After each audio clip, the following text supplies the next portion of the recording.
El aire acondicionado del vestíbulo de Le Jardin siempre mantenía una temperatura constante de 19 grados, pero aquel segundo domingo de mayo, el ambiente se sentía sofocante por la sobrecarga de perfumes importados y la ansiedad colectiva del Día de la Madre. Yo había llegado con 5 minutos de antelación a nuestra reserva de las 20:00 horas, vistiendo mi traje sastre de lino italiano color crema, el mismo que utilicé para cerrar la fusión del Banco Mercantil en el 98. Mis 68 años, la puntualidad no es una virtud, es un activo fijo que nunca se deprecia. Mientras el valet parking se llevaba mi sedán alemán, visualicé la velada, una conversación civilizada, quizás un agradecimiento por la transferencia de $2000 que hice la semana pasada para gastos imprevistos de mi hijo. Sin embargo, cuando el maître abrió las pesadas puertas de caoba, la realidad golpeó mi hoja de balance emocional con la fuerza de una quiebra inesperada.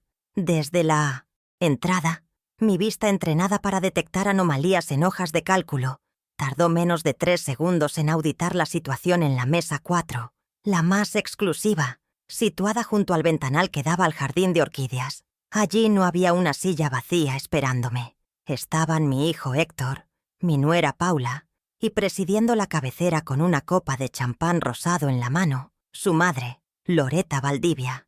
Loretta llevaba un vestido de gala de lentejuelas que gritaba «Dinero nuevo» y un collar de zafiros que, si mi memoria fotográfica no fallaba, era sospechosamente similar al que desapareció de mi joyero hace 3 navidades. Se reían con esa despreocupación de quienes nunca han tenido que generar los recursos que consumen. El maître, un antiguo cliente al que ayudé a reestructurar su hipoteca, bajó la mirada avergonzado al ver que yo me quedaba estática, una figura solitaria y sobrante en el diagrama de flujo de mi propia familia.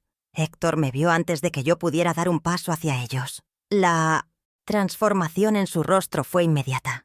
La sonrisa relajada se colapsó en una mueca de pánico, similar a la de un inversor novato cuando la bolsa cae en picada. Se levantó tan bruscamente que casi volcó su copa de agua y caminó hacia mí con pasos rápidos, interceptándome cerca de la estación de servicio de los camareros, lejos de los oídos de su esposa y su suegra.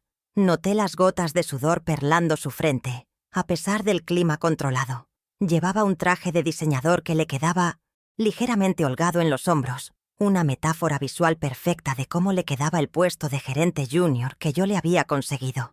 Puso una mano en mi brazo, no con cariño, sino como una barrera física, un muro de contención para evitar que su realidad financiada se desmoronara frente a su invitada de honor. «Mamá, ¿qué haces aquí?», susurró con una intensidad vibrante, mirando de reojo hacia la mesa para asegurarse de que Loretta no nos observaba. «Esta cena no es para ti. Es una cena de networking estratégico con Loretta. Ella conoce a gente influyente en el club social y necesito asegurar mi posición. Pensé que tu famosa intuición financiera te diría que no estabas invitada a esta ronda de negocio. Por favor, no hagas una escena. Vete a casa, pide algo de servicio a domicilio y te hago un depósito mañana a primera hora para compensarte. Ahora no es el momento para tus sentimentalismos». Mantuve mi postura erguida, sintiendo cómo sus palabras intentaban devaluarme, convirtiéndome en un activo tóxico del que necesitaba deshacerse. «Networking», dijo. La audacia de la ignorancia es fascinante. Miré por encima de su hombro hacia la mesa donde Loretta pedía otra botella de Dom Perignon, cuyo precio en carta ascendía a $650, más impuestos. Mi hijo, que apenas cubría el pago mínimo de sus tarjetas de crédito, estaba intentando impresionarla con una solvencia que no existía. No sentí ganas de llorar. Mis lágrimas se secaron hace décadas, reemplazadas por una fría lógica aritmética. En ese instante, Héctor dejó de ser mi hijo protegido para convertirse en un pasivo insostenible, una línea roja en mi contabilidad vital que requería una corrección inmediata y severa. Lentamente, llevé la mano a mi bolso de cuero estructurado. Dentro, mis dedos rozaron el frío metal de mi tarjeta American Express Centurion, la Black Card. Soy la titular principal. Héctor solo tiene una extensión suplementaria que le otorgué para emergencias médicas, no para delirios de grandeza. Podría haberla sacado allí mismo. haber caminado hasta la mesa y haberla cortado con el cuchillo de mantequilla frente a Loretta, exponiendo la farsa.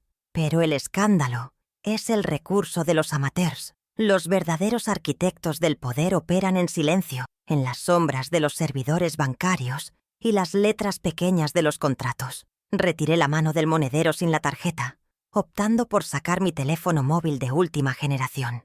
La pantalla brilló con una notificación de mi banco. Preautorización en Restaurant Le Jardin, pendiente. Ajusté mis gafas de montura fina con un movimiento preciso, casi quirúrgico, y clavé mis ojos en los de él. Héctor retrocedió 1 milímetro, reconociendo por fin esa mirada. Era la misma que ponía cuando denegaba préstamos millonarios a empresarios incompetentes en mi despacho de la torre financiera. «¡Héctor!», dije con una voz serena, carente de cualquier temblor emocional, proyectando la autoridad de quien controla el capital. «Mi intuición no me habla de invitaciones sociales. Me dice que tu liquidez es absolutamente nula. Si crees que el networking paga facturas, estás en el negocio equivocado. Disfruten la cena con Loretta, mientras el crédito dure, porque te aseguro que el mercado cierra hoy más temprano de lo que calculas». El silencio que siguió a mi sentencia fue absoluto en nuestro pequeño radio de acción. El maître, Henry, que había estado fingiendo acomodar unos menús cercanos, levantó la vista y me dedicó un imperceptible asentimiento de respeto, comprendiendo que la jerarquía de poder en esa familia acababa de cambiar.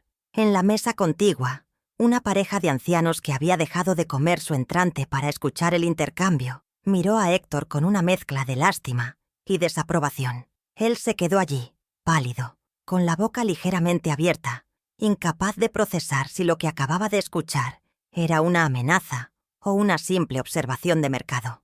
No esperé su réplica. Di media vuelta sobre mis tacones de 5 centímetros, haciendo sonar la suela de cuero contra el mármol pulido, un sonido rítmico que marcaba la cuenta regresiva de su ruina.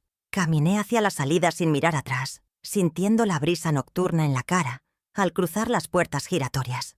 El aparcacoches me trajo el auto, pero antes de subir, desbloqueé mi celular. La aplicación de banca móvil se abrió con el reconocimiento facial, mostrándome el saldo global de mis cuentas mancomunadas, esas que Héctor drenaba como un parásito sistémico. Vi el monto reservado para la cena, $15,350, una cifra obscena. Mi dedo pulgar flotó sobre el icono de configuración de tarjetas. Héctor pensaba que había ganado una noche de gloria social. No sabía que acababa de activar una auditoría forense que lo dejaría desnudo ante el mundo. Subí al auto, cerré la puerta amortiguando el ruido de la calle y con la frialdad de un ejecutor hipotecario, inicié el proceso de bloqueo total. La cena había terminado antes de empezar. Mientras conducía mi vehículo lejos del restaurante, el silencio hermético de la cabina actuó como una cámara de eco para mis recuerdos, transportándome no a lugares, sino a cifras y fechas específicas marcadas en rojo en mi calendario vital. La humillación de esta noche no fue un evento aislado, sino el dividendo final de una inversión tóxica que llevo capitalizando décadas. Mi mente, entrenada para auditar trayectorias fiscales, retrocedió automáticamente hasta la madrugada del 14 de mayo de 1998. Recuerdo el zumbido constante del aire acondicionado en mi oficina del piso 40 y el sabor metálico del café rancio. Eran las 4:15 de la mañana y yo seguía revisando las cláusulas de fusión del banco mercantil, asegurándome de que cada centavo estuviera protegido. No estaba allí por ambición desmedida, sino por la necesidad imperiosa de blindar el futuro de un niño que dormía en casa al cuidado de una niñera. Esa misma mañana, apenas 3 horas después, Héctor tenía su festival del Día de la Madre en la escuela primaria. Yo nunca llegué. Me quedé dormida sobre los expedientes legales, exhausta tras una jornada de 20 horas consecutivas. Cuando desperté, encontré una foto Polaroid en mi escritorio que la niñera había dejado. Héctor, de 10 años, buscando con la mirada entre el público una cara que no estaba, mientras otros niños abrazaban a sus madres. Para compensar esa silla vacía, ese mismo día abrí su fideicomiso universitario con un depósito inicial de $50,000 una suma que me costó mis bonos de rendimiento anual. Me convencí a mí misma de que mi ausencia se traducía en seguridad, que el dinero era una forma de amor tangible y duradera. ¡Qué error de cálculo tan elemental para una experta en riesgos! El tiempo pasó, y el interés compuesto de su ingratitud comenzó a acumularse. Saltamos al año 2015. Héctor había conseguido su primer empleo real en una firma de logística, un puesto que obtuvo gracias a mis contactos en la Cámara de Comercio. Duró exactamente 8 meses. Una tarde de martes, recibí una llamada suya, histérico, desde un número desconocido. No lloraba por arrepentimiento, sino por el terror a las esposas policiales. Había desviado fondos de la caja chica y falsificado facturas de proveedores para cubrir apuestas deportivas online. El monto del desfalco ascendía a $120,000. La empresa estaba lista para procesarlo penalmente esa misma tarde, si el dinero no aparecía antes del cierre bancario. No lo dudé, aunque debí hacerlo. Fui al banco y liquidé mis acciones preferentes de telecomunicaciones, un paquete que había guardado intocablemente para mi jubilación y cuidados médicos futuros. Firmé el cheque de gerencia con una mano firme, pero con el estómago revuelto, sintiendo cómo 10 años de ahorros se evaporaban en un segundo para limpiar su expediente. Cuando le entregué el comprobante de pago que garantizaba su libertad, Héctor no me abrazó ni pidió perdón. Suspiró aliviado, se aflojó la corbata y dijo: «Menos mal que tenías eso guardado, mamá. Casi me arruinan la vida por un error administrativo». No era un error, era un delito, pero él ya había aprendido que mi patrimonio era su póliza de seguro contra las consecuencias de la realidad. La dinámica empeoró con la llegada de Paula a la ecuación. Ella no veía en mí a una suegra, sino a una cajera automática con patas y falda de sastre. Recuerdo escucharlos hablar en la cocina durante la cena de Navidad de 2018. Yo estaba en el pasillo, trayendo el postre. Paula se quejaba de que mi regalo de bodas, un cheque de $80,000 para la entrada de su apartamento, era tacaño comparado con lo que ganaban mis excolegas. «Es una vieja calculadora sin corazón», dijo ella entre risas, mientras se servía más vino de mi reserva privada. Héctor, mi hijo, el niño del festival escolar, no la corrigió. Solo rió y respondió: «Déjala, mientras siga firmando los cheques, que sea lo que quiera». Ese día entendí que mi valor para ellos era puramente numérico. El golpe más reciente, y quizás el más letal para mis finanzas, ocurrió hace apenas 6 meses. Héctor llegó a casa con un plan de negocios bajo el brazo y una sonrisa ensayada. Paula quería iniciar una empresa de importación de textiles de lujo. Me mostraron proyecciones fantasiosas, gráficos de colores y promesas de retorno del fin de ciencia 200% en un año. Todo lo que necesitaban era un pequeño empujón. Ese empujón era un aval bancario solidario por $500,000. Me negué al principio. Mi instinto gritaba que era una operación de alto riesgo. Pero Héctor jugó la carta emocional. «Mamá, por fin voy a hacer algo propio. ¿No confías en mí? Si no me apoyas». Loretta dijo que ella hipotecaría su casa, pero me daría vergüenza pedírselo. La mención de Loretta fue la estocada manipuladora perfecta. Sabía que Loretta no tenía ni $10,000 líquidos y que su casa estaba a nombre de una sociedad fantasma. Para evitar que Héctor cayera en las garras de prestamistas dudosos o se humillara ante su suegra, accedí. Fui a la notaría y firmé el aval. Puse mi propio patrimonio, mi edificio de apartamentos de alquiler, como garantía colateral. Leí la cláusula de responsabilidad ilimitada y sentí un escalofrío, pero estampé mi firma junto a la de él. Al salir, Paula me arrebató la copia del contrato sin darme las gracias, ya tecleando en su celular para ordenar el primer embarque de mercancía que, sospecho, nunca llegó a existir realmente. Desde entonces, las señales de abuso financiero se volvieron descaradas. Empecé a notar cargos extraños en las facturas de servicios de mi casa de playa en la costa, una propiedad de 3.500 pies cuadrados que yo no visitaba desde hacía 2 años por mi artritis. Las facturas de electricidad se triplicaron en febrero. El consumo de agua indicaba que la piscina se llenaba y vaciaba semanalmente. Al llamar a la administración del condominio, El portero me comentó inocentemente: «Doña Amalia, qué gusto que su consuegra disfrute tanto la casa. La fiesta del fin de semana pasado con los mariachis estuvo muy animada». Loretta estaba usando mi propiedad como su club privado, con las llaves que Héctor le había facilitado a mis espaldas. Cada una de estas memorias caía como un ladrillo en mi conciencia mientras el auto avanzaba por la autopista. Los 120.000 del desfalco, los 80.000 de la boda, el $500.000 del aval y ahora la humillación pública en Le Jardin. Sumé mentalmente las cifras. La inversión total rozaba el $1.000.000 en capital directo, sin contar los intereses perdidos y el costo emocional. ¿Y cuál era el retorno? Un hijo que me negaba un asiento en la mesa y una consuegra que bebía champán a mi costa, burlándose de mi existencia. La ecuación era insostenible. Frené en un semáforo en rojo y miré mis manos sobre el volante de cuero. Eran manos envejecidas, con algunas manchas solares, pero seguían siendo fuertes. Eran las manos que habían firmado contratos millonarios, que habían construido un legado desde cero tras la muerte de mi esposo. Había pasado la vida protegiendo a Héctor de la lluvia, y él había decidido usar esa protección para construir una represa que ahora amenazaba con ahogarme. Pero él olvidó una lección básica de economía. Cuando un activo se vuelve un pasivo tóxico, se liquida, no se reestructura, no se negocia, se elimina del balance. El semáforo cambió a verde. Aceleré con una determinación renovada. Ya no iba a casa a llorar o a esperar una disculpa que nunca llegaría.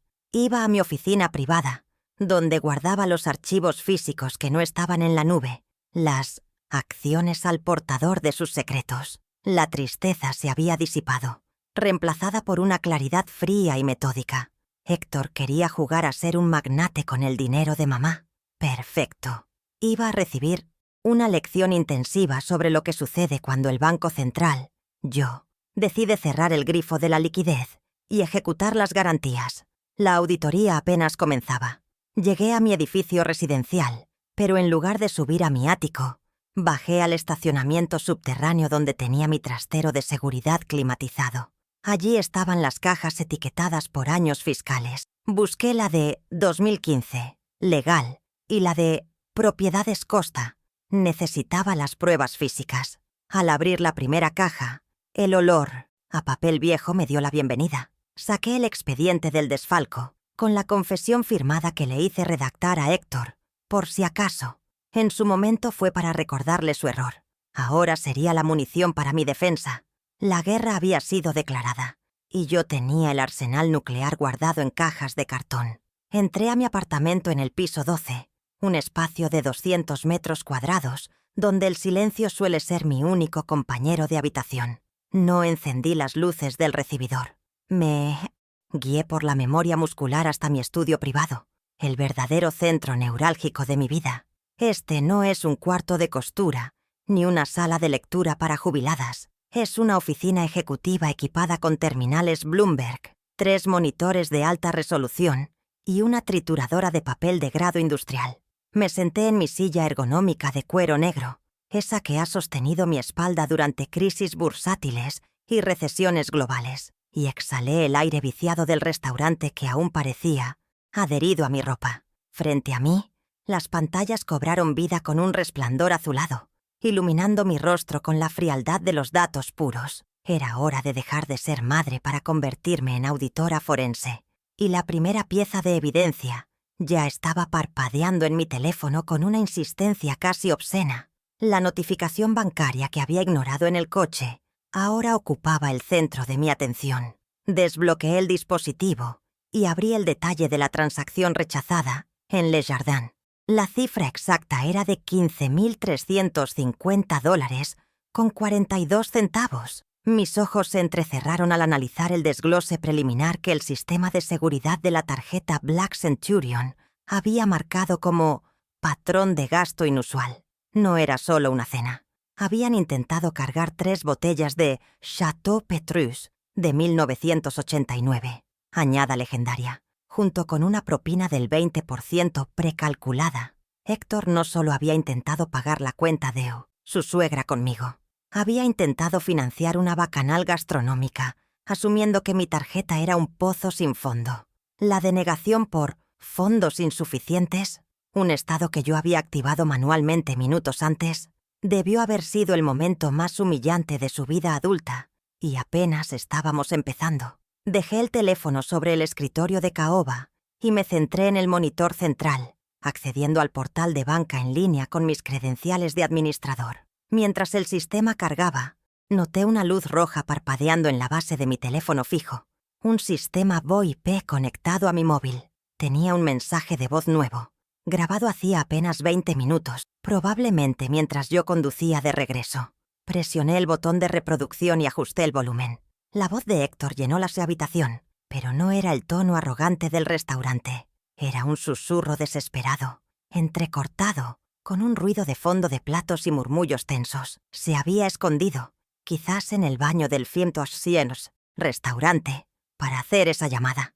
La calidad del audio era pobre, pero para una madre que conoce cada inflexión de su hijo, el mensaje fue cristalino y devastador. «Mamá, por favor, contesta», susurraba Héctor con un pánico tangible en la voz. «No entiendes lo que está pasando. Loretta cree que soy socio mayoritario del banco.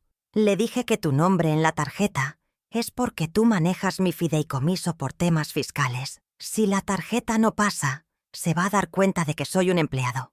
Desbloquea la cuenta, solo por esta noche.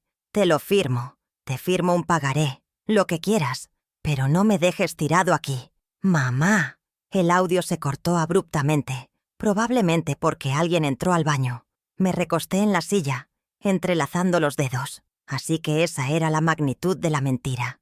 No solo gastaba mi dinero, sino que había usurpado mi identidad profesional. Él se vendía como el dueño del capital, y yo era reducida a una simple gestora administrativa en su narrativa de fantasía.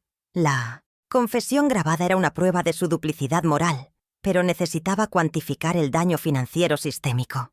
Mi hijo no podía mantener ese nivel de vida solo con su salario de gerente junior. Abrí el historial de transacciones de la tarjeta suplementaria que él poseía, filtrando los datos de los últimos 12 meses. Exporté el archivo a una hoja de cálculo Excel y apliqué una tabla dinámica para agrupar gastos por categoría. Una partida en particular saltó a la vista inmediatamente, etiquetada bajo el rubro genérico de gastos de representación y salud. El total acumulado en el último semestre ascendía a $45,000. Fruncí el ceño. Héctor tiene un seguro médico excelente que yo pago. No debería tener copagos tan elevados. Hice clic para desglosar los comercios individuales detrás de esa categoría, preparando mi mente para encontrar facturas de clínicas de urgencias o terapias reales. Lo que encontré hizo que mi sangre, generalmente fría, hirviera por un instante.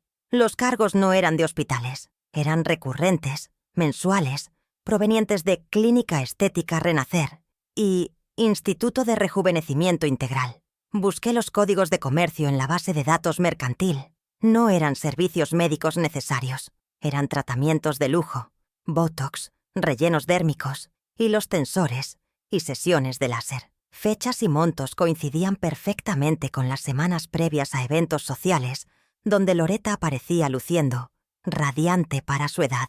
Héctor había estado financiando la vanidad de su suegra, categorizándolo falsamente como gastos corporativos para evadir mis filtros de supervisión rápida. $45,000 de mi patrimonio, inyectados en la cara de una mujer que ni siquiera tuvo la decencia de ofrecerme una silla. Imprimí el extracto, resaltando cada línea con un marcador amarillo fluorescente. Con la evidencia del fraude de tarjetas impresa, me levanté para consultar mis archivos físicos. Había una verdad que Héctor y Paula parecían haber olvidado convenientemente: la tenencia de la tierra. Caminé hacia la caja fuerte empotrada detrás de un cuadro abstracto en la pared norte. Giré la combinación, escuchando el clic satisfactorio de los pernos al retraerse. Dentro, entre pasaportes y lingotes de oro de reserva, estaba la carpeta de cuero azul marino, etiquetada Inmuebles familiares. Saqué la escritura original de la casa en Los Robles, la residencia de estilo colonial de 4 habitaciones, donde mi hijo y su esposa vivían. Ellos llamaban a ese lugar su casa, organizaban barbacoas y remodelaban la cocina. Pero el papel en mis manos contaba una historia legal muy diferente, una que yo había diseñado como salvaguarda. Alisé el documento sobre el escritorio bajo la luz de la lámpara. La escritura estipulaba claramente que la propiedad pertenecía al Holding Santillán S.A., del cual soy accionista única. Héctor y Paula figuraban únicamente como beneficiarios de un usufructo vitalicio revocable. Mis ojos escanearon las cláusulas hasta llegar al apartado 14.b, una condición que insistí en incluir a pesar de las quejas del notario en aquel entonces. La cláusula permitía la revocación unilateral del usufructo en caso de insolvencia financiera grave del beneficiario o conducta que atente contra la integridad moral del propietario.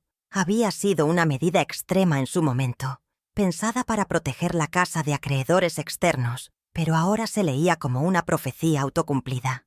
Con la deuda que Héctor estaba generando y el trato dispensado hoy, ambas condiciones se cumplían técnicamente. Pero la intuición me decía que había algo más. La desesperación de Héctor en el baño y la hostilidad de Paula no eran solo por dinero. Había un matiz de urgencia que no encajaba. Mi mirada se posó en un estante de la librería, donde descansaba un iPad antiguo, uno que Héctor había dejado en mi casa hace 2 semanas, después de mostrarme fotos de sus últimas vacaciones. Me dijo que la batería estaba muerta y que se lo llevaría la próxima vez. Lo conecté al cargador. Si mis sospechas eran correctas, y él, como la mayoría de los usuarios descuidados, no había cerrado sus sesiones en la nube, ese dispositivo podría ser una ventana directa a su planificación estratégica. El logo de la manzana apareció, y tras unos segundos, la pantalla de inicio se iluminó. No tenía código de bloqueo. La pereza digital era otro de sus defectos. El dispositivo comenzó a sincronizar correos y mensajes en tiempo real gracias al Wi-Fi de mi casa. Ignoré las notificaciones de redes sociales y fui directo a la aplicación de correo electrónico. Busqué en la carpeta de enviados. Allí, con fecha de hace apenas 48 horas, había un hilo de correos entre Paula y un contacto guardado como notario RBD.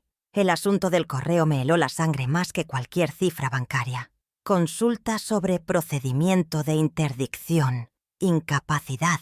Sentí una punzada en el pecho. No de dolor, sino de alerta máxima. Abrí el correo. Paula escribía con un lenguaje falsamente preocupado, preguntando cuáles eran los requisitos médicos para declarar a una persona de la tercera edad como mentalmente incompetente para administrar grandes patrimonios. Leí el texto 2 veces para asegurarme de no estar malinterpretando.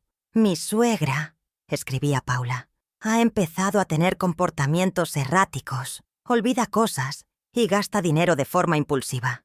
Nos preocupa que dilapide la herencia de Héctor. ¿Necesitamos 2 psiquiatras? ¿O basta con uno para tomar control de sus cuentas?» La ironía era tan espesa que casi podía saborearla. Mientras ellos gastaban $45,000 en estética y $15,000 en cenas, me acusaban a mí de dilapidar el patrimonio. Estaban construyendo un caso para inhabilitarme, para quitarme legalmente el control de mi propio dinero, bajo la premisa de la senilidad. No era solo ingratitud, era una conspiración activa para dar un golpe de estado financiero. Héctor estaba copiado en el correo, y aunque no había respondido, su silencio era una firma de complicidad. Regresé al escritorio principal con el iPad en la mano y lo coloqué junto a la escritura de la casa y el extracto de la tarjeta de crédito. El panorama estaba completo. Tenía ante mí el tríptico de la traición, el robo sistemático, las tarjetas, la ocupación indebida, la casa y la conspiración legal, los correos. Mi ritmo cardíaco, curiosamente, se estabilizó. La incertidumbre es lo que genera ansiedad. La certeza, por terrible que sea, permite la acción. Ya no se trataba de darle una lección a un hijo malcriado. Se trataba de una operación de supervivencia. Ellos habían trazado un plan para anularme, subestimando gravemente mi capacidad cognitiva. Pensaron que la vieja calculadora estaba oxidada, sin saber que mi procesador seguía siendo el más rápido del mercado. Abrí una nueva carpeta en mi ordenador y la titulé Proyecto Némesis. Comencé a escanear los documentos físicos y a hacer capturas de pantalla de los correos y mensajes, guardando todo en servidores encriptados externos. Cada archivo guardado era un clavo más en el ataúd de sus aspiraciones. Necesitaba moverme rápido. Si Paula ya estaba contactando notarios, el tiempo era un factor crítico. Tenía que golpear primero, y tenía que golpear con una fuerza tan abrumadora que no les quedara aliento ni recursos para contraatacar. Miré el reloj digital en la esquina de la pantalla. Eran las 11 de la noche. El lunes bancario comenzaba en 9 horas. Tenía toda la noche para preparar la ofensiva. Me levanté para servirme un vaso de agua, pero me detuve frente al espejo del pasillo. Miré mi reflejo. El cabello blanco impecablemente peinado, las arrugas que contaban historias de resistencia, los ojos claros que habían visto caer imperios financieros. Paula quería vender la imagen de una anciana senil. Bien, usaría esa percepción en su contra. Dejaría que creyeran que estaba confundida, herida y retirada, mientras silenciosamente cortaba cada cable de soporte vital que los mantenía a flote. La estrategia de guerra silenciosa es una de mis especialidades. Nadie ve venir el tsunami hasta que el agua ya les llega al cuello. Volví a sentarme y tomé un bolígrafo de tinta negra. En una libreta de papel, tracé una línea vertical dividiendo la hoja. A la izquierda escribí «Activos de Héctor» y la dejé en blanco, porque en realidad no tiene nada. A la derecha escribí «Pasivos inmediatos». Empecé a listar deuda restaurante, tarjetas suplementarias, préstamo coche, aval negocio Paula, hipoteca sombra. La suma total de su exposición financiera superaba el $500,000. Si yo retiraba mis garantías, él caería en quiebra técnica en menos de 72 horas. Ese era mi plazo. 3 días para desmantelar la vida de ficción que habían construido sobre mis espaldas. Hice una búsqueda rápida en la base de datos del registro civil para verificar el estado civil de Loretta. Divorciada, sin bienes a su nombre, viviendo en un apartamento alquilado en una zona pretenciosa. Su única fuente de ingresos visible era una pensión alimenticia modesta y lo que lograba extraer de Héctor. Ella era el eslabón más débil, la pieza de dominó que haría caer al resto. Si cortaba el flujo hacia Loretta, Paula entraría en crisis y Héctor, atrapado en el medio, colapsaría bajo la presión. Era una teoría de juegos clásica aplicada a la dinámica familiar. El sonido de la impresora rompió el silencio de nuevo. La foto del perfil de WhatsApp de Paula, donde aparecía brindando con Loretta en mi casa de playa, salió impresa en alta resolución. La pegué en mi pizarra de corcho. Luego imprimí el correo de la interdicción. Lo pegué al lado. Con un marcador rojo tracé una línea entre ambas imágenes. La motivación estaba clara. Codicia pura y dura, disfrazada de preocupación familiar. Sentí una extraña calma. El dolor maternal seguía ahí, latente, un ruido de fondo sordo. Pero la indignación profesional había tomado el control. No iba a permitir que nadie, y mucho menos mi propia sangre, me declarara obsoleta para robarme lo que construí con tanto sacrificio. Tomé mi teléfono móvil de nuevo, no para llamar a Héctor, sino para programar una cita prioritaria. Busqué el contacto, Dr. Ramiro Escobar, privado. Ramiro, mi antiguo socio, y el abogado más despiadado de la ciudad, me debía un favor desde el caso de la fusión de aerolíneas en 2010. Le envié un mensaje de texto conciso, sabiendo que él, al igual que yo, padecía de insomnio crónico. Ramiro, necesito ejecución inmediata de cláusulas de revocación y una auditoría de protección patrimonial. Es urgente. Desayuno 8:00 AM en mi casa. Trae tu mejor pluma. La respuesta de Ramiro llegó en menos de 30 segundos. Héctor, otra vez. Sonreí con amargura. Incluso mi abogado sabía cuál era mi talón de Aquiles. Escribí de vuelta. Peor. Intento de interdicción y fraude continuado. Quiero tierra quemada. Ramiro. Vi los puntos suspensivos de que estaba escribiendo. Y luego su respuesta final. Llevaré los documentos de embargo preventivo. Pon el café fuerte. Bloqueé el teléfono con satisfacción. El equipo legal estaba activado. Me quedé mirando la pantalla negra del móvil, reflexionando sobre la ironía de la vida. Pasé años enseñándole a Héctor a caminar, a hablar, a andar en bicicleta. Le di las mejores herramientas, las mejores escuelas, y ahora tenía que usar todas mis habilidades para enseñarle la lección final, la que no venía en los libros de texto. La responsabilidad sería la clase más cara de su vida, y la matrícula costaría cada centavo que él creía tener asegurado. Apagué los monitores uno a uno, sumiendo la oficina en la penumbra nuevamente. Solo quedó encendida la luz tenue del router parpadeando en la esquina. Me dirigí a mi dormitorio, no para dormir, sino para descansar los ojos y meditar. Mañana a las 8, la guerra dejaría de ser fría para convertirse en un conflicto abierto. Héctor quería jugar a ser banquero. Mañana descubriría lo que se siente cuando el banco ejecuta la hipoteca. Me quité el traje sastre, lo colgué con cuidado y me puse mi bata de seda. Al mirarme al espejo por última vez, vi una lágrima solitaria rodando por mi mejilla. La limpié con un movimiento brusco. Fue la última. A partir de ahora, solo habría números. La madrugada del lunes llegó en un silencio digital absoluto, una calma tensa que solo se logra cuando uno ha cortado manualmente los cables del detonador. A las 2 de la mañana, ejecuté el paso 1 de mi estrategia, el bloqueo biométrico total. Sentada frente a mi ordenador, accedí al panel de control maestro de mis activos y activé la opción de congelamiento por sospecha de fraude interno. No fue un simple bloqueo de tarjeta, fue un cierre sistémico. Cualquier intento de usar mi crédito, acceder a las cuentas mancomunadas o incluso entrar al portal de banca en línea requeriría ahora una verificación de retina y huella dactilar que solo yo podía proveer físicamente en la sucursal central. Vi cómo los iconos de las tarjetas de Héctor en la pantalla pasaban de verde, activo, a un gris, inhabilitado, definitivo. Fue como apagar el soporte vital de un paciente que lleva años fingiendo estar enfermo para vivir en el hospital gratis. El efecto inmediato fue invisible pero palpable en el éter digital. Sabía que en algún lugar de la ciudad, en el teléfono de Héctor, las notificaciones de «Servicio no disponible» estarían empezando a acumularse como moscas sobre la fruta podrida.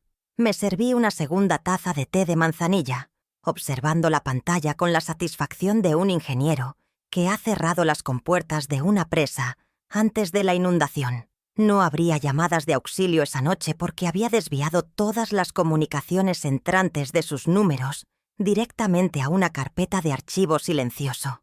Quería que pasaran la noche en la incertidumbre, sudando, preguntándose si era un error del sistema bancario o si, finalmente, la madre proveedora había decidido cerrar el grifo. La duda es una herramienta psicológica mucho más potente que la confrontación directa, y yo planeaba dejar que esa duda marinara hasta el amanecer. A las 7:55 de la mañana del lunes, el timbre de mi apartamento sonó con la puntualidad británica que caracteriza al doctor Ramiro Escobar. Abrí la puerta y lo encontré impecable en su traje gris marengo, sosteniendo un maletín de cuero, desgastado que contenía más secretos corporativos que la propia fiscalía. No hubo abrazos efusivos. Nuestro afecto se mide en lealtad y competencia. Lo guié hacia el comedor, donde ya tenía servido café negro fuerte y una selección de frutas que ninguno de los dos tocaría. Ramiro se sentó, abrió su maletín y sacó una pluma estilográfica Montblanc. Me miró por encima de sus gafas de lectura y fue directo al grano. «¿Qué tan profundo es el agujero, Amalia?» Le extendí la carpeta roja que había preparado durante la noche, conteniendo el extracto de los gastos estéticos y, más importante, la impresión del correo electrónico sobre mi supuesta incapacidad mental. Ramiro leyó el correo de Paula en silencio. Vi cómo su mandíbula se tensaba imperceptiblemente, el único signo de furia que se permite un abogado de su calibre. Cuando terminó, dejó el papel sobre la mesa con una delicadeza que contrastaba con la violencia de sus palabras siguientes. «Esto no es solo ingratitud, Amalia. Es una declaración de guerra preventiva. Están intentando inhabilitarte jurídicamente para evitar que cortes el flujo de dinero. Si hubieran presentado esto ante un juez amigo, podrías haber amanecido con tus cuentas congeladas por ellos». Su diagnóstico confirmó mis peores sospechas. No eran solo parásitos, eran depredadores que habían decidido que la anfitriona ya no era necesaria, solo su cartera. Ramiro golpeó suavemente la mesa con el índice.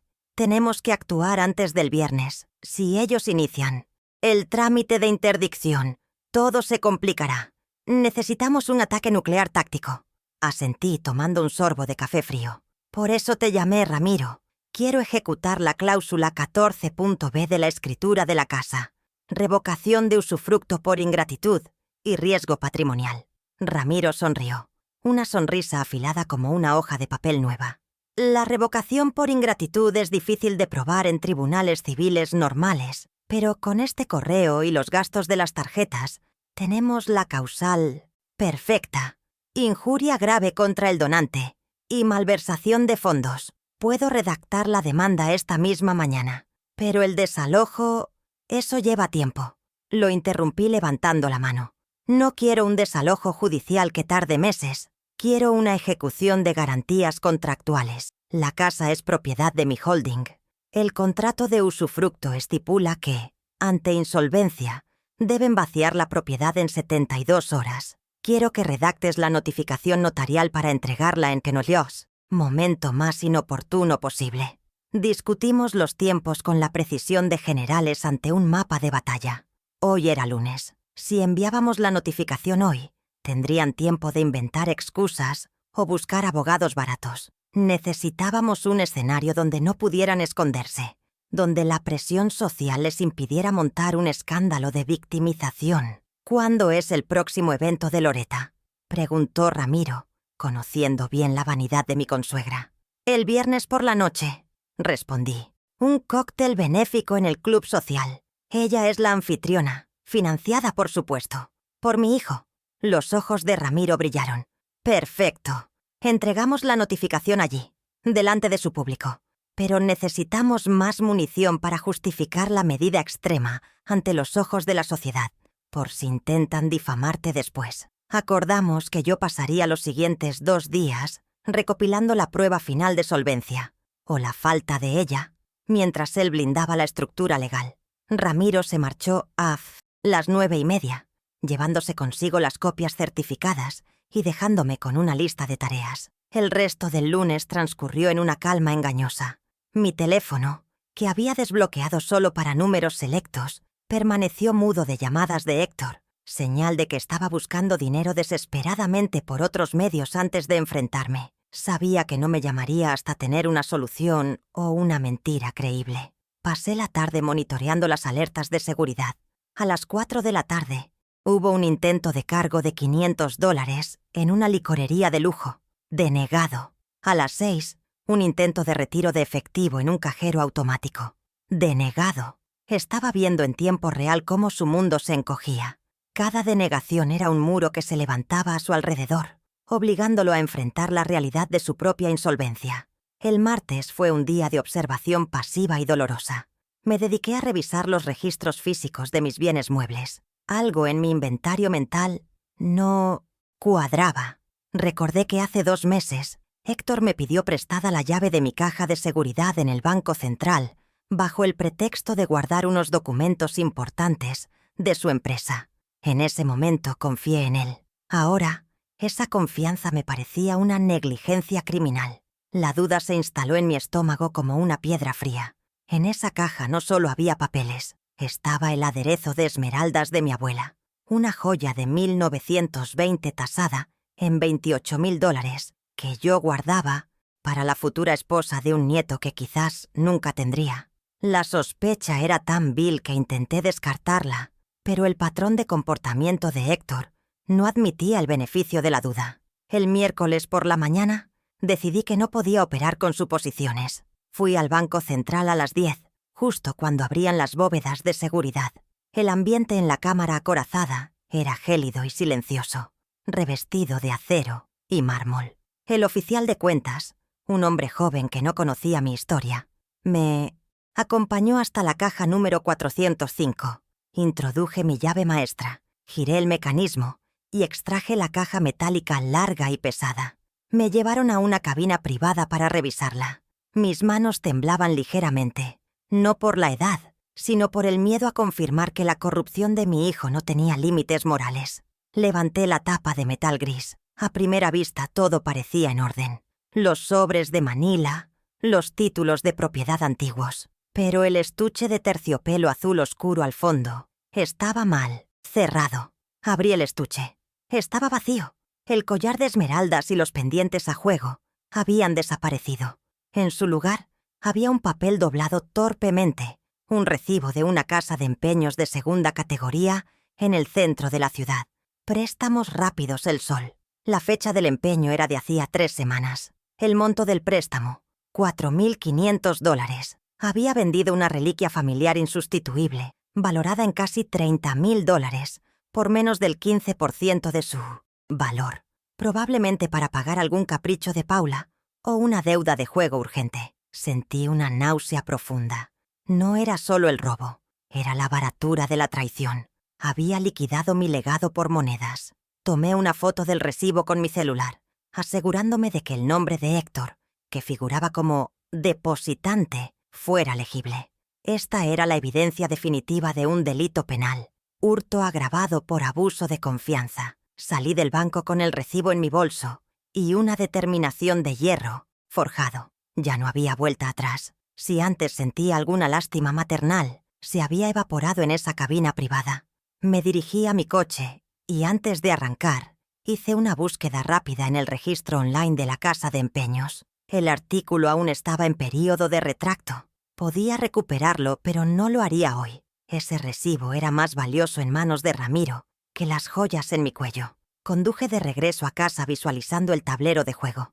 Ellos pensaban que estaban ganando tiempo, que mi silencio era debilidad o confusión senil. No sabían que cada hora de silencio era un movimiento estratégico para rodear al rey enemigo. Llegué a casa y fui directo a mi estudio. Encendí el ordenador y abrí una nueva hoja de cálculo. Título: Auditoría Forense. Caso Santillán. Comencé a ingresar los datos finales. El fraude de las tarjetas, el intento de interdicción y ahora el robo de las joyas. Al ver todo junto en la pantalla, la magnitud de la tragedia familiar se convirtió en una estadística fría. Héctor no era una víctima de las circunstancias. Era un arquitecto activo de su propia desgracia. Me recosté en la silla, mirando el techo. Recordé una frase que solía decirle a mis analistas junior cuando subestimaban al mercado. El problema de los amateurs es que juegan a las damas, moviendo fichas una por una, esperando comerse al oponente por suerte. Yo llevo 40 años jugando ajedrez financiero en Wall Street y ya tengo el jaque mate planeado desde hace 10 ya. Movimientos. El jueves lo dediqué a la preparación escénica. Sabía que Loretta proyectaría un video de sus obras benéficas durante el cóctel. Paula había publicado en Instagram una foto de las pruebas de sonido en el salón del club, presumiendo de la gran noche que se avecinaba. En la foto se veía claramente un ordenador portátil conectado a un proyector HDMI en una mesa lateral sin vigilancia. Error de novata. La seguridad técnica del evento sería nula. Pasé la tarde confeccionando mi propia presentación. No sería un PowerPoint aburrido. Sería una secuencia de evidencias visuales irrefutables, capturas de los gastos en Botox, el correo de la interdicción y el recibo de la casa de empeños, todo montado sobre un fondo negro con letras blancas y rojas. Trabajé hasta tarde, puliendo las transiciones para que fueran rápidas y brutales. Cada diapositiva era un golpe. Diapositiva 1, estado de cuentas real. Diapositiva 2, destino de los fondos benéficos. Diapositiva 3. El precio. De la lealtad. Guardé el archivo en una memoria USB encriptada y también lo subí a una nube accesible desde mi teléfono, por si acaso bloqueaban el acceso físico. Llamé a Ramiro a las 8 de la noche. ¿Está listo el documento de notificación?, pregunté. Firmado, sellado y con copia al juzgado para el lunes a primera hora, respondió él. Nos vemos en la entrada del club a las 8:30. Llevaré a 2 testigos notariales. Será bíblico, Amalia. Colgué el teléfono sintiendo una extraña paz. Todo estaba en su lugar. El viernes amaneció nublado. Un presagio adecuado para la tormenta que se desataría esa noche. Desayuné con calma, leyendo las noticias financieras. A las 11 de la mañana, recibí una notificación automática del banco. Límite de crédito excedido en tarjeta suplementaria. H. Santillán. Héctor estaba intentando usar la tarjeta de nuevo, probablemente para pagar el catering o el alquiler del salón que vencía hoy. Estaba desesperado. Imaginé sus llamadas frenéticas al banco, rebotando contra mis barreras de seguridad. Lo dejé sufrir. Esa ansiedad sería el combustible que lo haría cometer errores públicos esta noche. Mi plan dependía de que él estuviera al límite de sus nervios. Pasé la tarde arreglándome con una meticulosidad ritual. Elegí un vestido de noche azul medianoche, elegante pero sobrio, que proyectaba autoridad. Me puse el único collar valioso que me quedaba, una gargantilla de diamantes que mi esposo me regaló en nuestro 20º aniversario. Un recordatorio de tiempos más dignos. Me maquillé suavemente, ocultando las ojeras de las noches sin dormir, pero dejando que la dureza de mi mirada permaneciera intacta. No me vestía para una fiesta, me vestía para una ejecución sumaria. Me miré al espejo de cuerpo entero y vi a una mujer transformada. La madre había quedado atrás, encerrada en la caja fuerte vacía. Quien salía hoy era la banquera implacable. A las 7:45 bajé al garaje. Mi chofer de confianza, un hombre que llevaba conmigo 15 años y conocía mis silencios, me abrió la puerta del Mercedes negro. ¿Al club social, doña Amalia?, preguntó, notando mi vestimenta formal. Asentí mientras me acomodaba en el asiento de cuero trasero. Sí, Alberto, pero no vamos a celebrar.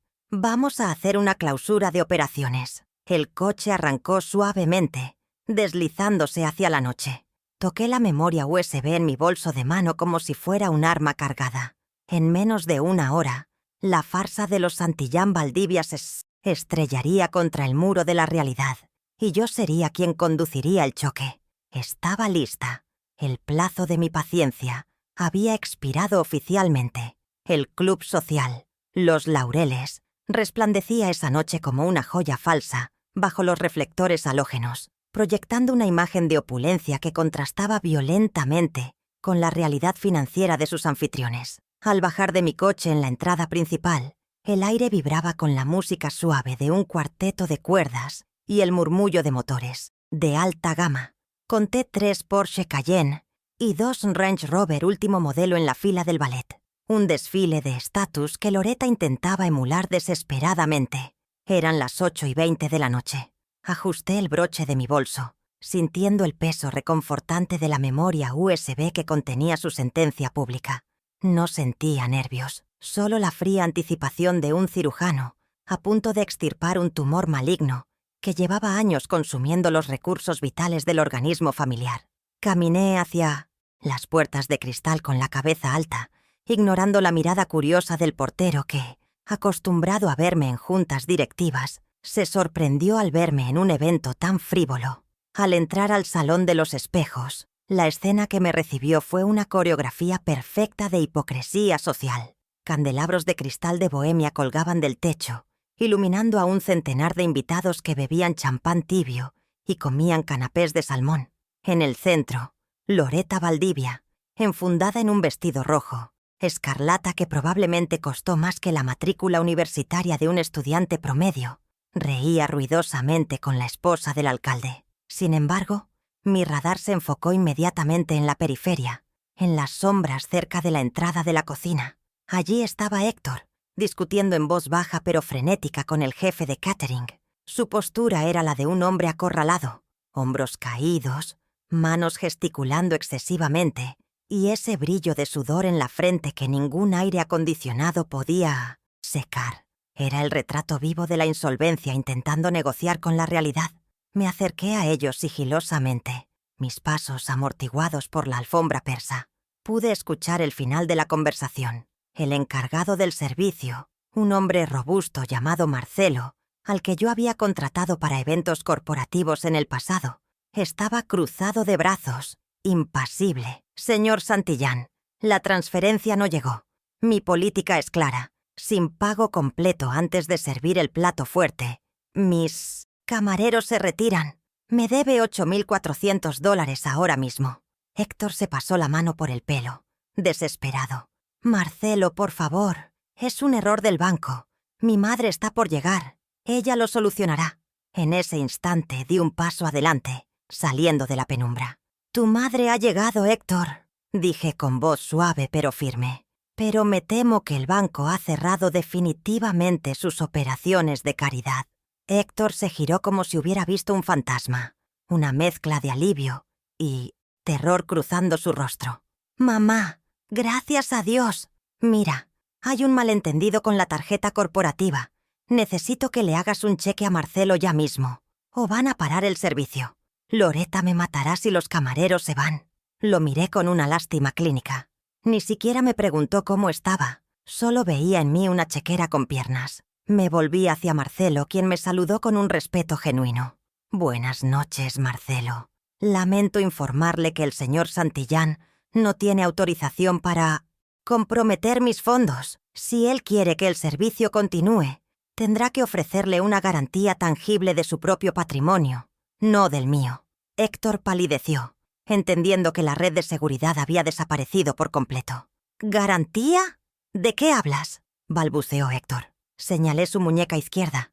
Allí brillaba un Rolex Submariner de acero y oro, un regalo que se compró a sí mismo hace 2 años con el bono de Navidad que yo le di, valorado en unos $12.500. «Ese reloj cubre la deuda de Catherine con un margen de seguridad del 30%, Marcelo. Acéptelo como prenda hasta el lunes». Marcelo miró el reloj y asintió. «Es justo, doña Amalia». Héctor protegió su muñeca instintivamente, horrorizado. «No puedo, mamá. Es mi Rolex.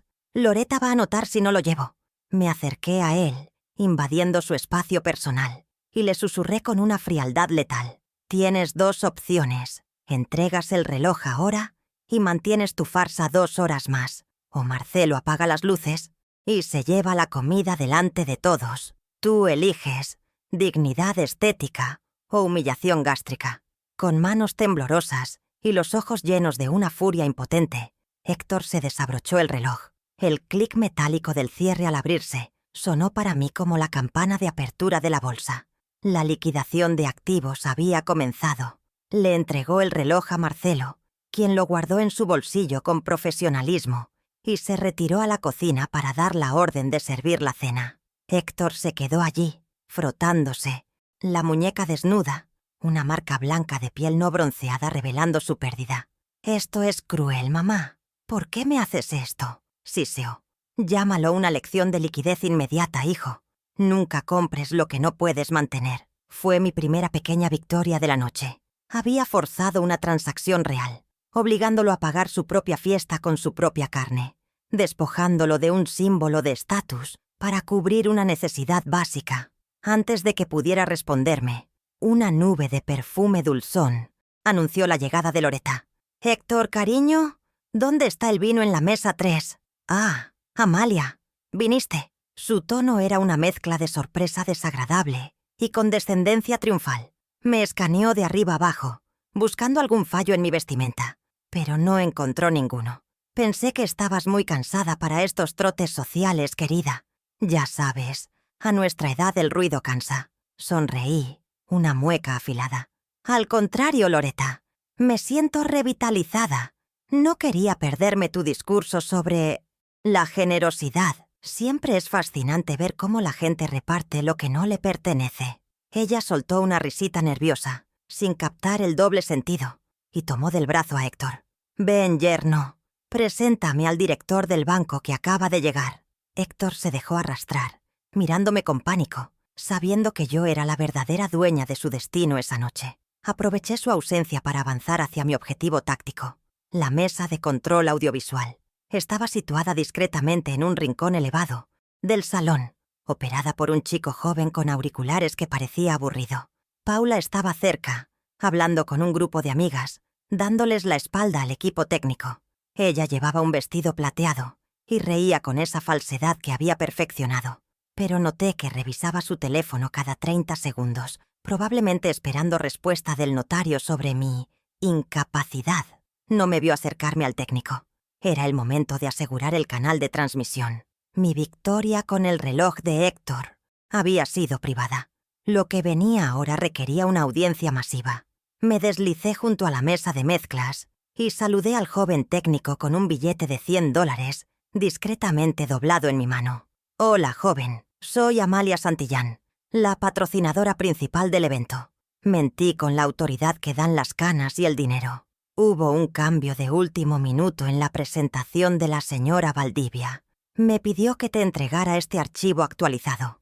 Le extendí la memoria USB. El chico, motivado por el billete y mi tono de mando, no hizo preguntas. «¿Reemplazo el archivo galafinal.ppt?» preguntó. «Exactamente. Y asegúrate de que el audio esté al máximo cuando empiece el video incrustado. Es una sorpresa emotiva para la familia». El chico asintió. Conectó mi dispositivo y vi cómo la barra de carga llegaba al 100%. El caballo de Troya estaba dentro. Me retiré hacia una columna lateral justo cuando Paula se giraba. Sus ojos se encontraron con los míos y su sonrisa se congeló. Se acercó a mí con paso rápido, como una víbora defendiendo su nido. «Amalia, no esperaba verte aquí. Héctor dijo que estabas indispuesta». Su énfasis en la última palabra era una referencia clara a su plan de declararme senil. «¿Indispuesta? Oh, no, querida», respondí, manteniendo la compostura. Solo estaba revisando algunos papeles viejos. Es increíble lo que uno encuentra cuando ordena. Joyas perdidas, correos electrónicos interesantes. La memoria es algo curioso, ¿verdad? A veces falla, pero a veces recuerda todo con una claridad dolorosa. Paula palideció ligeramente, captando la indirecta, pero su arrogancia le impidió ver el peligro inminente. «Bueno, trata de no cansarte. Si necesitas irte temprano, lo entenderemos», dijo, intentando despedirme. En ese momento vi entrar al doctor Ramiro Escobar por la puerta principal. Iba acompañado de 2 hombres de aspecto serio que portaban carpetas notariales. Mis testigos. Ramiro me buscó con la mirada y, al encontrarme, tocó sutilmente el lapel de su saco, la señal acordada de que tenía los documentos de embargo listos para ser notificados. La caballería legal había llegado. Mi corazón latía con fuerza, no por miedo, sino por la adrenalina de la justicia inminente. La dinámica había cambiado. Hace una hora, yo era la madre excluida. Ahora, era la directora de orquesta de su destrucción. Héctor no tenía reloj, Paula estaba nerviosa y Loretta estaba a punto de proyectar su propia ruina en una pantalla de 300 pulgadas. El maestro de ceremonias golpeó el micrófono, provocando un acople agudo que silenció la sala.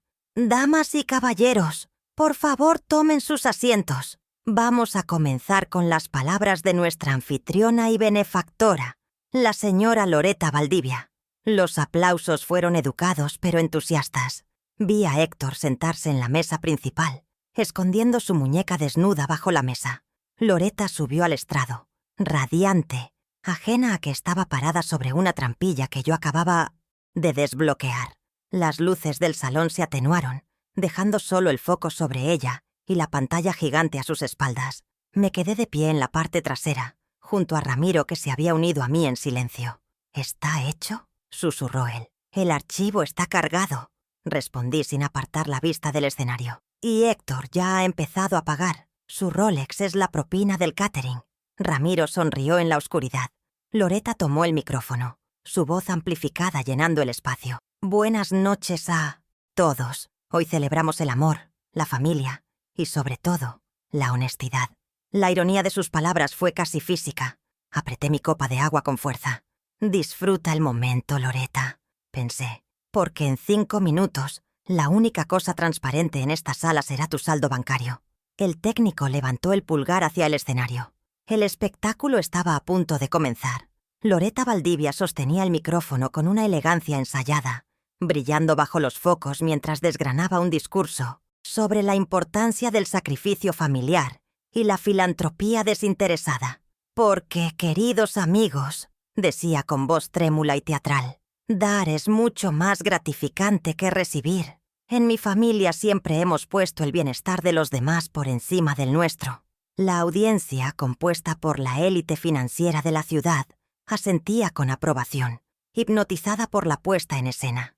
Yo observaba desde el fondo, sintiendo cómo cada palabra falsa aumentaba la presión de mi indignación. Era el momento. Ajusté mi chal y comencé a caminar por el pasillo central, mis tacones resonando con un ritmo marcial sobre el parquet pulido.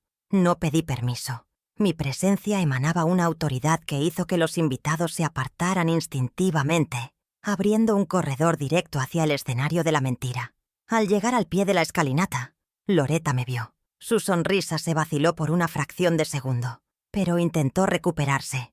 «Oh, y aquí está mi querida consuegra, Amalia, que seguramente quiere añadir unas palabras de apoyo». Fue un error táctico invitarme a subir. Subí los 3 escalones con la agilidad de quien no carga con el peso de la culpa. Me acerqué al atril y, sin violencia pero con firmeza absoluta, tomé el micrófono de sus manos. «Gracias, Loretta. Tienes razón. La transparencia es vital. Y como banquera retirada, creo que los números hablan más alto que los adjetivos. Vamos a auditar esa generosidad en tiempo real». Hice una señal imperceptible con la mano izquierda hacia la cabina técnica. El joven al que había sobornado presionó Enter. La pantalla gigante detrás de nosotras, que mostraba el logotipo de la Fundación Benéfica Falsa de Loretta, parpadeó y se tornó negra por un instante. Un murmullo de confusión recorrió la sala. De repente, una hoja de cálculo de Excel, nítida y brutal, se proyectó en alta definición, ocupando toda la pared trasera. El encabezado rezaba: «Auditoría de flujo de caja, familia Santillán Valdivia». Las cifras estaban en rojo. Sangre. «Damas y caballeros», anuncié con voz serena, proyectando mi voz hacia los rincones más oscuros del salón. «Lo que ven aquí es el origen real de los fondos que financian este estilo de vida. No hay donaciones anónimas. Solo hay una cuenta madre siendo drenada sistemáticamente». Loretta retrocedió, mirando la pantalla con horror, incapaz de comprender cómo sus secretos estaban ahora pixelados en formato gigante. Avancé a la siguiente diapositiva con un pequeño control remoto que había sacado de mi bolso. «Desglosemos la partida de ayuda humanitaria que mencionó Loretta», dije, señalando con el láser un gráfico de barras. «Línea 14. Donaciones a orfanatos en el último año. $0. Línea 15. Gastos en la clínica estética Renacer, etiquetados como gastos de representación. $45.000.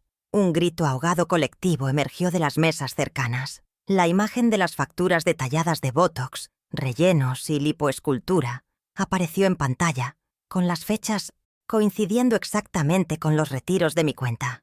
«Parece que la única caridad que se practica aquí es la reconstrucción facial de la anfitriona a costa del patrimonio de mi jubilación», sentencié, clavando mi mirada en Loretta, cuyo rostro, irónicamente inexpresivo por el tratamiento, ahora se sonrojaba violentamente. Héctor se levantó de un salto en la mesa principal, derribando su silla. «¡Mamá! ¡Basta! ¡Apaguen eso!», gritó, agitando los brazos hacia la cabina técnica. Pero el técnico, leal a mi billete de $100, subió el volumen de la presentación. La siguiente diapositiva mostró el rechazo de la tarjeta en Le Jardin. «Hijo, siéntate», ordené con un tono que heló la sangre de los presentes. «Estamos revisando tu solvencia. Aquí vemos un intento de cargo de $15.350 para una cena del Día de la Madre, a la que no fui invitada, denegado por fondos insuficientes. La pregunta es, ¿por qué un gerente exitoso necesita robarle a su madre para alimentar a su suegra?» La vergüenza de Héctor era palpable. Se quedó congelado en medio del salón, con 300 pares de ojos juzgándolo como a un fraude. Paula, que hasta ese momento había estado paralizada, intentó correr hacia el escenario para desconectar los cables. «¡Esto es ilegal! ¡Es difamación! ¡Está loca!», chilló, perdiendo toda compostura. Yo estaba preparada para esto. Presioné el botón de «Siguiente». La pantalla mostró la foto del recibo de la casa de empeños. «Hablando de locura», dije, mi voz bajando una octava, volviéndose peligrosamente suave. «Este es el recibo de venta de un collar de esmeraldas de 1920. Pertenecía a mi abuela. Fue sustraído de mi caja de seguridad hace 3 semanas y vendido por $4.500. Su valor de mercado es de $30.000. El firmante de la venta es Héctor Santillán». El silencio en la sala se volvió sepulcral. El robo intrafamiliar es un tabú que incluso esta sociedad cínica no perdona. Pero eso no es lo peor, continué, ignorando los sollozos de Paula. El dinero se puede recuperar. La traición, no. La última diapositiva apareció. El correo electrónico entre Paula y el notario, ampliado para que se pudiera leer hasta la última línea. Leí en voz alta el asunto. Consulta sobre procedimiento de interdicción por demencia senil. Un O de genuina repulsión recorrió la audiencia. Mientras yo pagaba sus casas y sus caras nuevas, ustedes conspiraban para declararme mentalmente incompetente y tomar el control total de mis bienes. Querían encerrarme en un asilo para poder gastar sin supervisión. Me giré hacia ellos, que ahora estaban agrupados como animales acorralados al pie del escenario. ¿Parezco senil ahora, Paula? ¿O parezco la única persona en esta sala que sabe exactamente lo que está haciendo? Loretta intentó hablar, balbuceando algo sobre malentendidos, pero nadie la escuchaba ya. Su capital social se había evaporado más rápido que su crédito. Héctor, con lágrimas de humillación y rabia, intentó subir al escenario, quizás para agredirme o para quitarme el micrófono. «Todo esto es tuyo, mamá. Tú nos obligaste a esto con tu control», gritó, irracional. No retrocedí. Levanté la mano derecha y chasqueé los dedos. Desde la sombra lateral, el doctor Ramiro Escobar emergió como un verdugo legal, seguido por sus 2 testigos y 2 guardias de seguridad del club que había contratado previamente. Se interpusieron entre Héctor y yo, formando un muro de trajes oscuros. Ramiro subió al escenario y me entregó una carpeta de cuero azul. Abrí el micrófono para que todos escucharan el sonido de los documentos legales al ser golpeados contra el atril. Héctor Santillán, Paula Méndez, Loretta Valdivia han sido notificados. Debido a la evidencia de ingratitud grave, intento de fraude y robo calificado que acabamos de exponer, he activado la cláusula de ejecución inmediata de garantías. La sala contuvo el aliento. Ramiro tomó la palabra, con su voz de barítono proyectando la sentencia final. Se les hace entrega formal de la orden de desalojo. La propiedad en Los Robles, que ocupan bajo usufructo, ha sido reclamada por el holding. Tienen 72 horas para vaciarla y entregar las llaves. Héctor parecía estar sufriendo un colapso nervioso. ¿72 horas? No tenemos a dónde ir, gritó. Yo tomé el micrófono de nuevo. Esa es la primera consecuencia. La casa.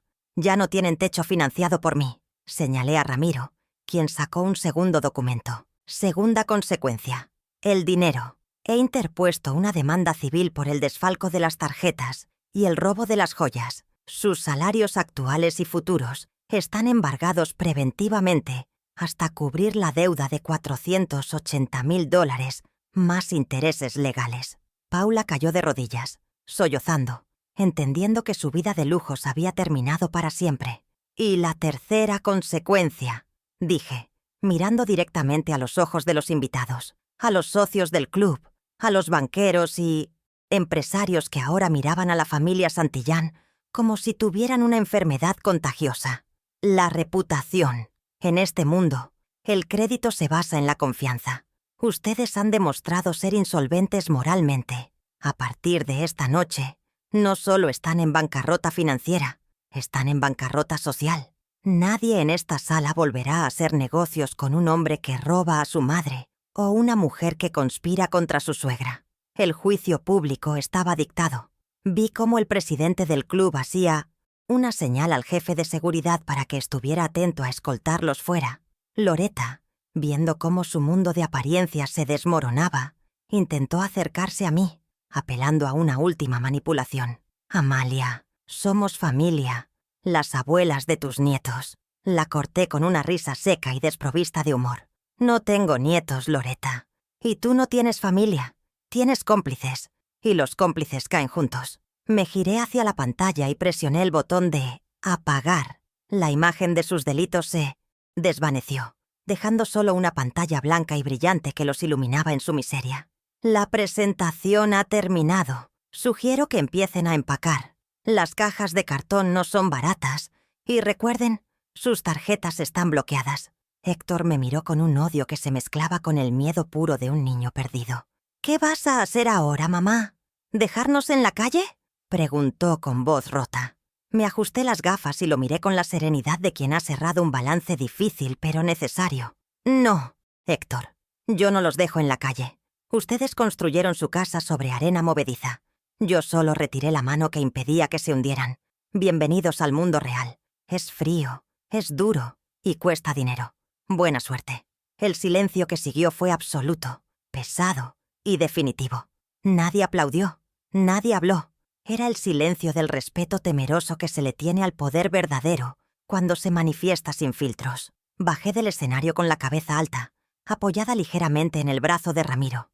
La multitud se abrió como el mar rojo, apartándose no solo para dejarme pasar, sino para evitar ser asociados con los restos del naufragio que dejaba atrás. Podía sentir sus miradas en mi espalda, una mezcla de terror y admiración. Al pasar junto a Héctor, que seguía paralizado, me detuve un segundo sin mirarlo.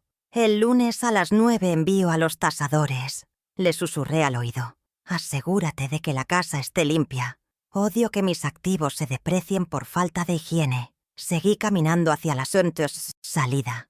Detrás de mí, escuché el primer sollozo audible de Loretta, el sonido de una mujer que acaba de darse cuenta de que su vejez será muy diferente a la que imaginaba. Salimos al aire fresco de la noche. El ballet trajo mi coche inmediatamente, habiendo escuchado probablemente rumores de lo que sucedía adentro. Ramiro me abrió la puerta.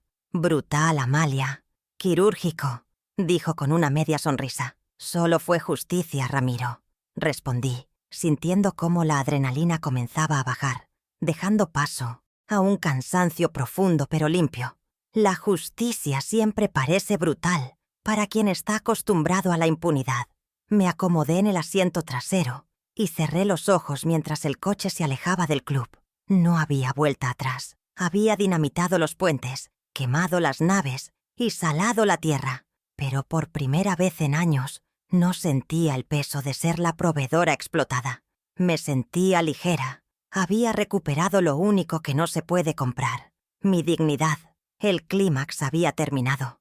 Ahora solo quedaba barrer los escombros y construir una nueva vida sobre cimientos limpios. El plazo de 72 horas que dictaminó la notificación legal se cumplió con la inexorabilidad de un vencimiento fiscal improrrogable. El lunes a las 8 de la mañana no hubo gritos ni escenas melodramáticas en la calle de Los Robles, solo la eficiencia silenciosa de una empresa de mudanzas supervisada por un alguacil judicial. Yo decidí no estar presente físicamente durante el desalojo. Mi presencia hubiera sido un acto de sadismo innecesario, y yo opero bajo principios de justicia, no de crueldad. Sin embargo, envié a mi asistente personal para documentar el estado en que entregaban el inmueble. Las fotografías que recibí más tarde mostraron habitaciones despojadas de personalidad, con marcas de cuadros retirados en las paredes y cajas mal cerradas apiladas en la acera. Era la imagen visual de una quiebra doméstica, el inventario final de una familia que intentó vivir por encima de sus posibilidades utilizando mi crédito como su propia atmósfera respirable.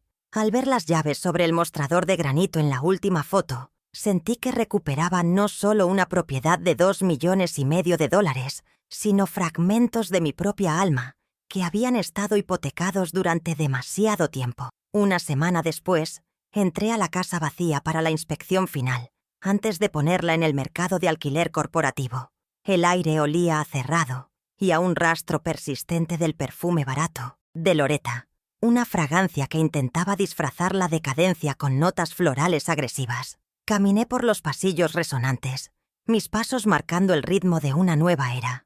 En la habitación principal, encontré una factura arrugada de la tintorería a nombre de Paula tirada en una esquina. Ni siquiera se molestaron en limpiar a fondo. Esa falta de atención al detalle fue lo que los condenó desde el principio. No sentí nostalgia por los nietos que nunca jugaron allí, ni por las cenas familiares, que nunca fueron genuinas. Sentí el alivio clínico de un cirujano que revisa una herida suturada y confirma que la infección ha sido eliminada por completo. Llamé inmediatamente a mi agente inmobiliario y le di la orden de listar la propiedad. El precio de alquiler cubriría las donaciones mensuales a mi nueva causa benéfica. El ciclo del dinero tóxico se había roto para dar paso a un flujo de caja con propósito moral. Las consecuencias para Héctor fueron tan matemáticas como predije, desprovistas de la amortiguación que yo siempre le había proporcionado.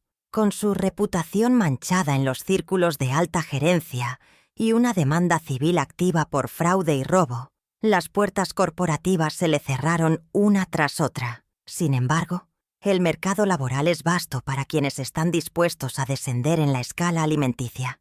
A través de mis contactos, supe que consiguió empleo 3 semanas después, no como gerente, sino como cajero en una sucursal bancaria de la competencia, en un barrio periférico lejos del club social. La ironía poética era deliciosa. El hombre que fingía ser dueño del banco ahora pasaba sus días contando el dinero de otros detrás de un cristal blindado, recibiendo órdenes de un supervisor 10 años menor que él. Es un puesto honesto y digno, exactamente lo que él necesitaba para aprender el valor real del trabajo, lejos de los atajos y las simulaciones de estatus que su suegra le exigía. La maquinaria legal que el doctor Ramiro Escobar puso en marcha funcionó con la precisión de un reloj suizo. El embargo judicial sobre el salario de Héctor se ejecutó en su primera nómina. De cada $1 que ganaba, 40 centavos eran retenidos automáticamente y transferidos a una cuenta de fideicomiso a mi nombre para repagar la deuda de $480,000. Según los cálculos de Ramiro, a este ritmo, Héctor tardaría aproximadamente 27 años en saldar su deuda conmigo, asumiendo que no incurra en nuevos intereses moratorios. No me importa el dinero en sí. Esas transferencias mensuales de unos $600 son simbólicas. Cada vez que él mira su recibo de sueldo y ve la deducción bajo el concepto restitución por fraude, a Santillán recibe un recordatorio mensual de que las acciones tienen consecuencias duraderas. Es la lección educativa más larga y efectiva que jamás le he impartido. Como era de esperar en una relación cimentada sobre el interés económico, el matrimonio de Héctor y Paula no sobrevivió a la austeridad. Apenas 2 semanas después del desalojo y del embargo salarial, Paula presentó una demanda de divorcio citando diferencias irreconciliables, que en lenguaje jurídico real significaba insolvencia sobrevenida del cónyuge. Al descubrir que Héctor ya no era el conducto hacia mi fortuna y que además cargaba con una deuda impagable, su amor se evaporó tan rápido como el saldo de una tarjeta prepago. Se mudó de vuelta con sus padres, llevándose consigo las pocas joyas que no habían sido empeñadas. Supe que intentó contactar a algunos de mis antiguos socios para venderles historias sobre mí, pero nadie le devolvió las llamadas. En nuestro círculo, la lealtad se compra con credibilidad, y ella había gastado la suya en tratamientos de belleza y mentiras burdas. Loretta Valdivia sufrió el destino que más temía, la irrelevancia social absoluta y el descenso al anonimato precario. Expuesta públicamente como una fraude que vivía de la caridad forzada de su consuegra, fue discretamente vetada del club social Los Laureles. No hubo una expulsión formal, simplemente dejaron de invitarla, y sus reservas se perdían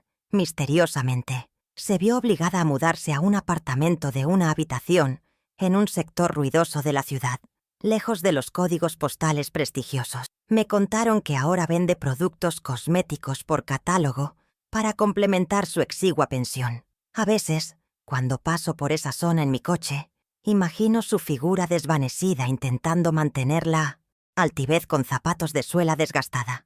No siento lástima. Ella fue la arquitecta de su propia caída al intentar construir un palacio sobre los cimientos de mi esfuerzo. El mercado social corrigió su valoración a la baja, ajustándola a su valor real puntero. Por mi parte, mi rutina diaria ha sufrido una transformación radical, pasando del estrés de la gestión de crisis familiares a una serenidad productiva. Mis mañanas ya no comienzan revisando alertas de fraude en el celular, ni temiendo la llamada de auxilio de las 10 de la mañana. Ahora me levanto a las 6, practico yoga frente al ventanal de mi ático y desayuno con la tranquilidad de saber que mi patrimonio está blindado. La ausencia de drama ha liberado un ancho de banda mental que no sabía que tenía disponible. He vuelto a leer literatura clásica. He retomado mis partidas de ajedrez competitivo online. Y lo más importante, he redescubierto el placer de gastar mi dinero en cosas que realmente me nutren, sin la culpa impuesta de tener que ahorrar para la herencia. La herencia, he decidido, se la gastará la dueña original mientras esté viva y lúcida. Sin embargo, la jubilación ociosa nunca fue mi estilo. Necesitaba un proyecto donde mi capital y mi experiencia generaran un retorno de inversión social auténtico para limpiar el mal sabor de boca que dejó la falsa filantropía de Loretta. Así nació la Fundación Amalia Santillán para el emprendimiento materno. Utilicé el capital recuperado de las inversiones líquidas y parte de las rentas inmobiliarias para crear un fondo de capital semilla destinado exclusivamente a madres solteras que quieren iniciar sus propios negocios. No es caridad a fondo perdido, son préstamos blandos con mentoría financiera estricta. Yo misma reviso los planes de negocio. Ver a estas mujeres luchar por cada centavo, trabajando doble turno para construir un futuro para sus hijos, sin robarle a nadie, me ha reconciliado con la idea de la maternidad. Ellas son las hijas que me hubiera gustado tener, mujeres de acero que entienden el valor del esfuerzo. Ayer tuve una reunión de directorio en la fundación. Aprobamos un crédito de $15,000 para una mujer joven que quiere expandir su panadería artesanal. La cifra me hizo sonreír irónicamente. Era exactamente la misma cantidad que Héctor intentó gastar en aquella cena infame en Le Jardin. La diferencia es abismal. Esos $15,000 en manos de Héctor eran humo y vanidad. En manos de esta emprendedora son hornos industriales, empleo para 2 ayudantes y pan en la mesa de su familia. La eficiencia del capital es moral. Cuando el dinero fluye hacia quienes lo valoran, se multiplica. Cuando fluye hacia parásitos, se pudre. He aprendido a ser una inversora de talento humano y los dividendos emocionales que recibo al verlas prosperar superan cualquier bono de Wall Street que haya cobrado en mi carrera. En cuanto a Héctor, mi contacto con él se limita a lo estrictamente necesario y legal. No lo he bloqueado de mi teléfono, pero nuestras interacciones son escasas y frías. Me llamó hace un mes, el día de su cumpleaños, quizás esperando que la fecha ablandara mi postura y resultara en un cheque de regalo. «Feliz cumpleaños, Héctor», le dije con calma. «Espero que estés administrando bien tu presupuesto». Hubo un silencio incómodo al otro lado de la línea. «¿Eso es todo, mamá? ¿No vamos a vernos?», preguntó con voz pequeña.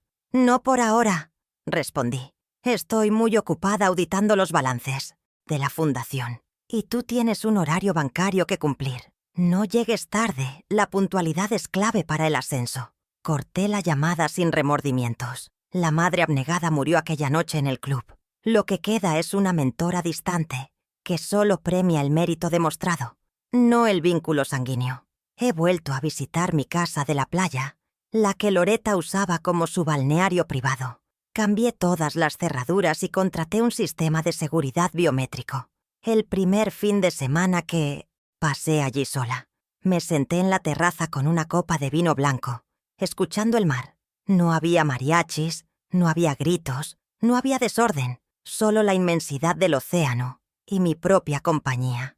Al principio, el silencio me pareció extraño, pero luego lo reconocí como el sonido de la libertad. Me di cuenta de que durante años había confundido el ruido familiar con compañía y la dependencia financiera con amor. Al eliminar esos factores, me quedé con la verdad desnuda. Soy una mujer completa por mí misma.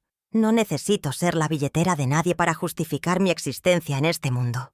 Ramiro vino a visitarme anoche para cerrar el expediente legal. Nos sentamos en mi despacho, rodeados de carpetas finalmente archivadas. «Todo está en orden, Amalia», dijo, cerrando su maletín. «El divorcio de bienes está finalizado. La orden de alejamiento para Loretta es permanente y el embargo salarial es irrevocable. Has ganado en todos los frentes», asentí mirando la ciudad iluminada a través del ventanal. «¿Ganar?», reflexioné en voz alta.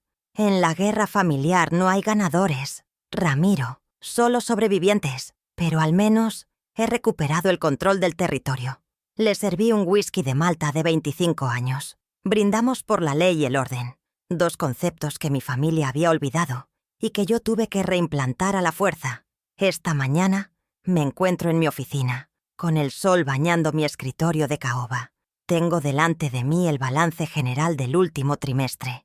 Los números están en negro, sólidos y crecientes. La fundación prospera.